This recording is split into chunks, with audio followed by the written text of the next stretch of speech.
What are the not so fun parts of sex that no one talks about? When the dong slips out. When you overheat. Sweat dripping on you. Finding an after sex towel. Uties. Strained muscles. Blowjobs with severe cotton mouth. A bed that makes more noise than the person you're having sex with.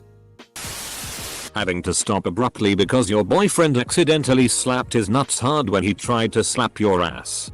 I'm whacking up. To ash and dust. I wipe my ass. And I slap my nuts. Edit. Okay, this might get on our award speech edits, but. Full stop. Full stop. EXCUCE me. But thank you. Anon. Midlife. My wife recently had a hysterectomy and her sex drive is ducking skyrocketing while mine is beginning to taper. And it ducking sucks. A lot. She's the only woman in the world. She's beautiful. She's SY. She gets me going.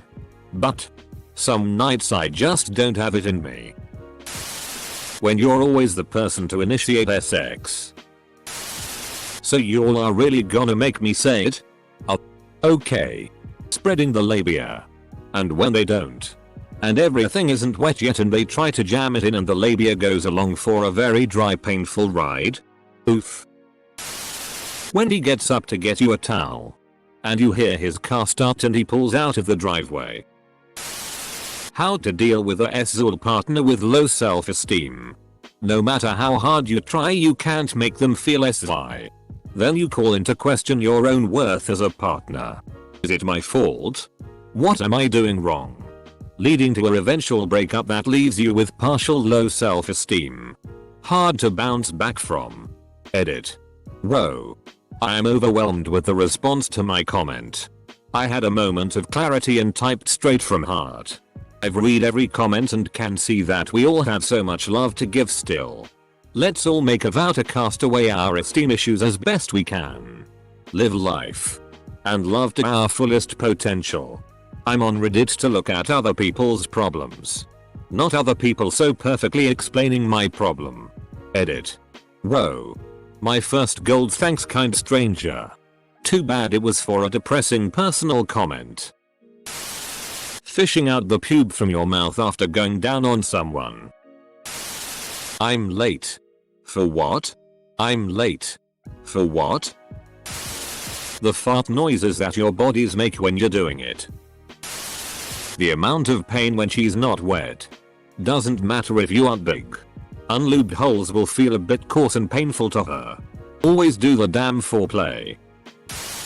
If you're like me, you sweat fairly easily. So being on top means I'm dripping off my face and usually it landing in or around my girlfriend's eyes and mouth. We've often talked about a sweet blend. But I'm not sure if it would increase passion or cause laughter. I can already imagine it come poke me. I'm horny oh. I'll grab the headband and be right in. P. Get it? Never mind. Put the sweetband on in the morning when you wake up and don't take it off until after you have had sex. If you two are going somewhere together she will have sex with you just so you won't wear the stupid sweetband. Cramp. Taking a little too long to finish and then feeling embarrassed, and the more you think about it the harder it is. Dealing with birth control pill side effects. After doing it with a condom on. The ducking AutoZone smell. Getting fingered by someone who did not cut their fingernails. Or someone who just cut their fingernails. The shame of getting tired out before you have come. Having to push pets away that won't get off the bed and just sit there staring at you. Cough cramps. Dear God. Oh, and when she bounces a little too hard on top and you slip out and get crushed. Hey, thanks. Gold. Well. If you are doing it straight Jesuit. Then at some point you may bang her up to the top of the bed headboard. Then you might have to stop and scoot back down to begin the banging process again. Like when your washing machine gets an uneven load and walks across the laundry room. I mean. It could just be me. Kind of like those old typewriters where you had to slide them back to the starting position once you heard the ding. Trying to gracefully avoid touching other bodily areas with the butt finger. Deflating her and putting her back in the box afterwards with tears of loneliness stinging your eyes. When the other person isn't into it in the mood but doesn't just say it. Hitting the cervix is a special kind of hell. Stabby feeling that's deeply unsatisfying. As a man, I think Lil Wayne said it best. When I come to my senses. The mindset before and after is so different. I'm like a super hentai dog before and after. I'm like a monocle wearing Puritan. Post nut clarity. The waddle to the bathroom afterwards with one hand cupped over your vag. Apparently, there's this thing where you come in your pants before the appetizer even begins. How do I know? Well, this friend told me it totally happened to him, so don't judge him. I think this might be my kink though. I love getting a guy too worked up. I've never done it on purpose. But if it happens, I find it super hot. SX farts. I don't say anything because she's an absolute goddess and I'm lucky to be hooking up with her bitch team, and I spread those cheeks and feel it breeze past my fingers. The uncomfortable positions that you have to be like, okay stop, I gotta move. Setting up and breaking down. Restraints and toys that need to be taken out and put away. Inflating, deflating your partner. The cold wet spot on the bed. Lying there waiting for your other half to come with the tissues. When you wake up next to someone you hadn't had sex with. The phenomenon is called arousal non-concordance. Fact check me. Basically, any situation in which your body isn't responding the way you feel. E.g. can't get hard wet even though you're turned on. Can't orgasm even though the sex is going great. Etc. This goes the other way too. Getting physically aroused by things that mentally or emotionally turn you off. The break in between. Especially if it's your first time as a couple. Or one night stand or FWB, etc. Finding a person to have sex with is not so fun.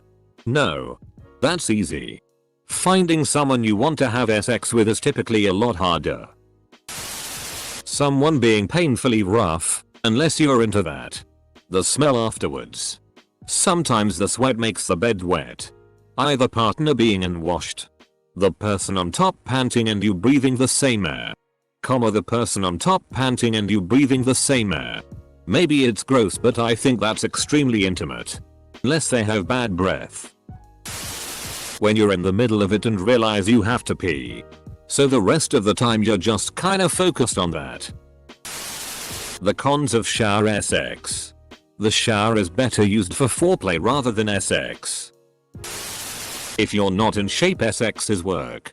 If you are in shape, sex is work. Shower sex actually kinda sucks. Water is not lube. Nowhere is comfortable. Hot water runs out. Weird. I must have a good water heater. Haven't ever had an issue with the hot water lasting the full 2 minutes. I noticed this comment got quite a few upvotes. Which I assume is because people must be really impressed by my water heater. If anyone wants specs. It's a Bradford White model M140 T6N12. With 40 gallons capacity. It's not very often that anyone is impressed by the size of anything of mine. So this is pretty neat. If doing an L, then expect poop residue of some sort. Then the wet spots on the bed from the aftermath. Obligatory edit. Did an L with a hookup many years ago. Ended up with a pretty significant skid mark on the bed after. She was mortified. Like beside herself mortified. Apologizing up and down. I was like, look. I'm the one who put my DCK up your ass. I expected a little collateral damage. Taking off daily pads before your partner gets to your panties. No one discussed that, but this is a pain in the ass. We share stories with my friends about the best and weirdest ways we threw our daily pads right before having sex. Do you really wear liners every day? No judgment. How about TFW, your cock comes all the way out in the current motion? and your brain stretches the following half second into eternity before the next damaging painful blow comes if you're not perfectly lined up to go straight back in. Edit. Thank you kind stranger for the silver. This blew up while I slept. My most upvoted post has to be about one of the most painful things I've ever experienced.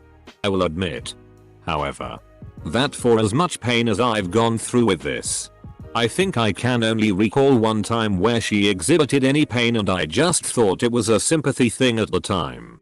I genuinely didn't know. Think about how much this could hurt you ladies out there. For this I genuinely apologize. The I am holding in my fart is not to ruin the mood moments. Seeing me without clothes on. Half the positions are absurdly uncomfortable, so you often end up on one of the three basics because you'd rather enjoy than be a ducking gymnast. My girlfriend doesn't seem to be a fan of that moment afterwards when gravity finally takes over and her gift from me to her comes out. She kinda freezes like a toddler pooping in their diaper while standing. I think it hilarious. She does not. Sometimes when hooking up you find someone that is trying to have sex with some fantasy in their head, instead of the person they're with. You'll be making out with this person or sucking their DCK and they'll say something like, yeah? You like that, you sick duck? And it's a complete turn off because whatever scene they're trying to play out was not discussed nor talked about at all beforehand. And it's usually really awkward when they start randomly trying to play out that you're some creep taking advantage of them. Also, if you're having butt sex, the smells, and possibly running into something. A third one is people putting their fingers in places and not washing their hands after. And then they're just walking around touching things. The cleanup. Semen is such a bitch to wash away. Lube is a pain in the ass to clean up. The dog never wants to move from its spot on the bed. Long hair getting in the other person's eyes. Choking on pubes. Never being able to get the pube out of the back of your throat. Semen or lube between your butt cheeks. Poop on butt toys. Accidentally forgetting which finger was in whose butts. Eating someone out, ass or puss, and getting toilet paper in your mouth. Getting rug burn on your PSSY from a guy who has harsh stubble. Being able to feel when a girl has to sh-tea if you finger her. I will update when I think of more. Update. Being able to feel poop in someone's arsehole when you finger it. Update 2. Forgetting to wash your hands after fingering a girl's PSSY and then smelling vag later in the day when you're eating. Having someone come in your ass and farting poopages for hours after. Use cold water to wash cum off. It's protein based, so hot water makes it stickier and harder to wash away. Loudly farting out a load of cum in the public college dorm bathroom after a nice round of an L. I never considered how disgusting it would actually sound. The girl in the next stall probably thought I had explosive diarrhea. The fact that no one wants to do it with me. When you do it wrong, it results in 18 years of financial problems. The feeling of emptiness after each new partner that you know isn't quite what you're looking for. But you settle less sorely and then continue the relationship uncommitted while the already dwindling emotions slowly dissolve. If you're doing it doggy style and he accidentally ends up in the wrong hole, it's not just a quick oopsie.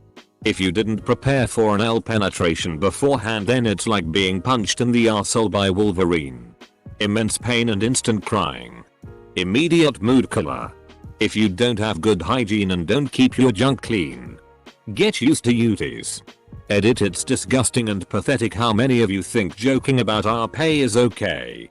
It's sad how many of you think just because it's never happened to you doesn't mean it happens. The illegal lane change. Edit. I can't believe y'all spent money on me. Having to use erectile dysfunction meds. I've been taking them for 4 years now. I'm 32 now, and although they work great and the actual sex is much better, there isn't any spontaneous intimacy anymore because I know it's gonna end up in disappointment. Alizade wrote a great description of married sex, but on top of that, planning at least an hour before, preferably more, about intending to woo her. This means reading all the signs and determining whether she could be into it or not. Taking the pill and later realizing I misinterpreted the signs and she actually isn't in the mood is really depressing because at this point my body feels like a pressure chamber and I'm in no mood to jerk off. Also, I don't want to tell her about it so she wouldn't feel obliged to have sex. Because it's not much fun if she's not in the mood. How much energy scissoring actually takes? It's hard as duck if you're not flexible in the leg cramps. Oh my god, the ducking leg cramps. Till some girls actually scissor. All this time I thought it was straight dude propaganda. The moment when your rhythms just barely get off and you have to start over. When you're about to duck someone you barely know and your DCK can't get hard because you're nervous. Awk. Ward. I wouldn't know. I'm a redditor. Babies. My boyfriend and I both have long hair so one of us always has the other's hair in our face. When he wakes you up humping your butt for over an hour while you try to keep sleeping. I tear during sex. Edit. To answer everyone's questions. I don't use lube outside of spit and vaginal fluid. Also I don't own a toy but will consider getting one. I don't care too much for sex due to a past bad experience but I appreciate the bond with my boyfriend. Whoa whoa whoa. Like tear? Or tear? Jesus. So many. Condoms. Necessary. But they sure take a lot of the fun and spontaneity about things. Pregnancy. When nobody wants one. Steez PSSY farts. Queefs. Although not a big deal when you're experienced enough to have a sense of humor about it. Jealousy, coercion, sleeping in the wet spot. Putting your elbow on your partner's long hair. And other clumsiness as I talk that isn't for the other person. Finding out that one of you has a kink that the other person is grossed out by. The list is endless. Cleaning up the sandroom. Not sure how common for anyone else but for me. Having really good sex but as soon as you're done, you slowly start coming down and the emotional whiplash can send you into a mild depression. Which then leads to this feeling of emptiness. You don't regret having sex but suddenly you just feel off. The baby 9 months later. The 8-legged race when you and your so finish doggy style and go 1, 2, 3, move. And move slowly together to get closer to that tissue box. Then pulling out. Shoving the tissues under your vag. Then waddling off to the bathroom with the nasty wet tissue. All while your boyfriend screams out, "I got big balls, honey." Gonna be a lot. SX. Good times. Good times. Holding in a painful. What feels like the most powerful and a record-setting fart your body has ever produced. Hiding the body. Hole up. Her angry father showing up. When one small change in rhythm or position delays orgasm. And you have to go back to zero and do everything all over again until one gets tired. I wanted to put it in my wife's butt. She said she would if I could put my vibrator up yours. I said okay. And I never asked for an L ever. Ever.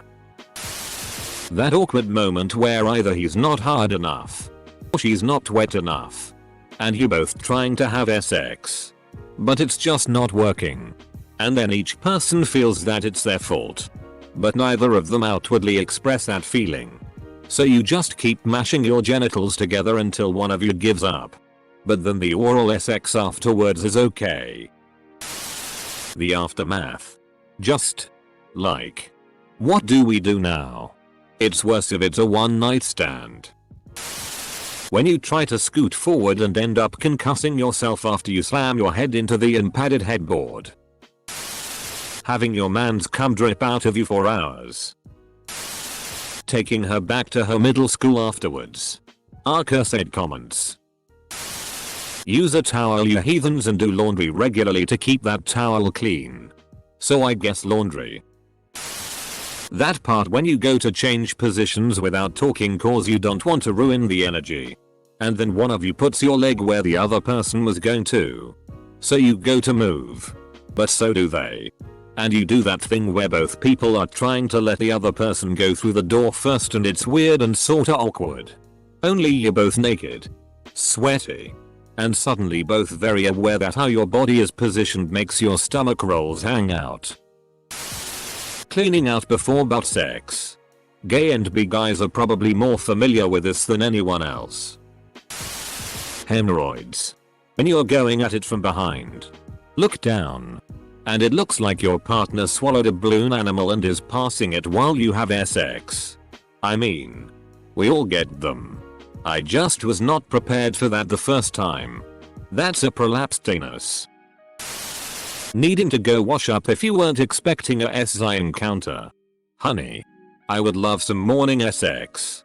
I just have to go splash some chilly water on my genitals. After you come. And you realize you're just a slave to your urges. Oh, the devil's laughter rings loud then in your ears, boys.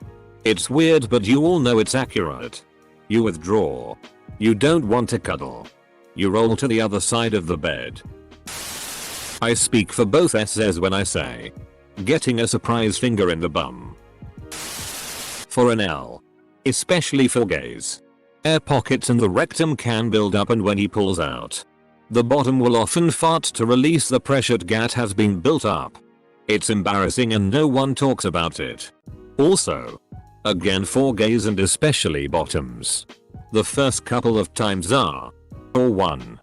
Painful but after a while the chafing will itch like hell. Especially if he did it bareback and came.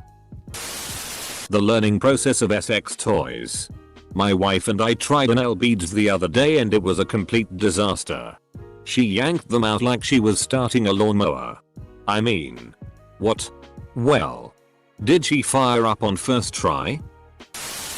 Having to explain how the dog got into the peanut butter again. Finding out she's your aunt later so you stop doing it. Which ends up costing millions of lives. The part when you realize you could have spent the time having sex instead watching SpongeBob and have a midlife crisis right there. Don't have sex with pets in the room. Cats like to watch. Dogs just want to play too. The after mess. Like, when your boyfriend drips on the bed and you aren't paying attention and you roll over onto a cold spot of cum. Or if you go to the restroom afterwards, how goopy a vagina can get. Especially if you use lube, like on top of normal bodily juices. Not over application of it. Also, when all the semen lube moisture leaks down towards your butthole and you go to the restroom and it's like you turn into a shitty cannon. And when you get hair in your mouth that gets stuck on the back of your tongue and you have to spend 15 minutes gagging it out. The cat keeps jumping up on the bed and laying on your feet or crawling up your back. Getting a ducking cramp in your ass. Or leg. Or foot and having to stop everything. Coming on her face. And in the moment you're just like, holy shit, this is so hot. And you just plaster her. And then you're sitting there limp dickhead. Immediately ashamed of your depravity. And on top of it there's this filthy woman we have to get cleaned up. And then I probably have to kiss her. And she's not even that into facials anyway. So it ends up just generally disappointing. That's why I prefer just coming inside. That way if there's a mess I don't even have to worry about it. Unless it turns into a child. I lead what I like to call a high risk high reward lifestyle. As a lesbian. When Chris Hansen shows up just before. Really surprised nobody has said this. Apparently something like between 70 and 90% of women are unable to achieve orgasm with penetration alone. It's not the end of my sex life and I'm certainly not above just being there for her, but it's pretty disillusioning sad to find out you likely won't get to enjoy it together.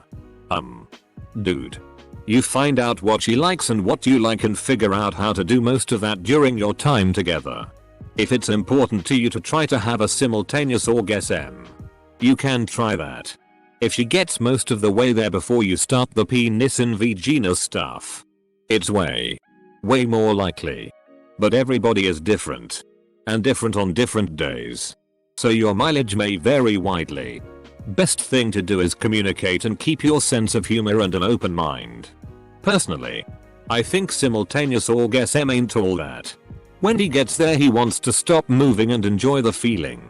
When I get there, I want to move more. Better for us to take turns.